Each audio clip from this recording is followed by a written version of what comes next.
અમારા ગામની અંદર હમણાં રામા મંડળ રમતું હતું. તો ભાઈ રામદેવજી બધા તૈયાર થઈને તમને કહું વચમાં રમતા હતા. હવે ભેરવો છે ને એ જાપે તૈયાર થતો. એટલે રામાપીરે કીધું બોલાવો ભેરવાને બોલાવો, પ્રધાનજી ભેરવાને બોલાવો. એટલે ભેરવો બિચારો જાપે તૈયાર થતો પેલા ઝબકણા લુગડા પહેરીને. અમારા ભાઈ વસંતભાઈ ની ઘોડે કાળો ડ્રેસ પહેર્યો હતો.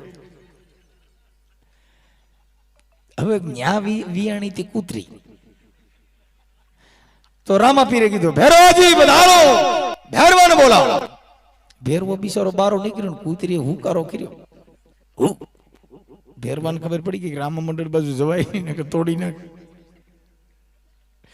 ભેરવાએ રિવેસ મારી, કૂતરી થઈ વાહ ઓલા ઝબકણા લુગડા ને. એટલે હવે આને બિચારાને કઈ ભાગવાનો વેત આવ્યો નહીં તો પીડ્યો અમારા ગામના બસ સ્ટેન્ડ પાસે ખાડો ભર્યો પાણીનો, ગામનો કદડો આવે એમાં બચવા માટે.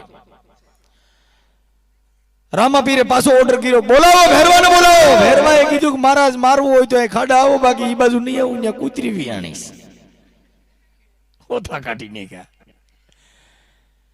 એટલે સાહેબ આવી રીતે ક્યાંક ક્યાંક છે ને રામા મંડળમાં જવાનું હોય ને ઊંધું વ્યૂઝ હોય છે અમારે.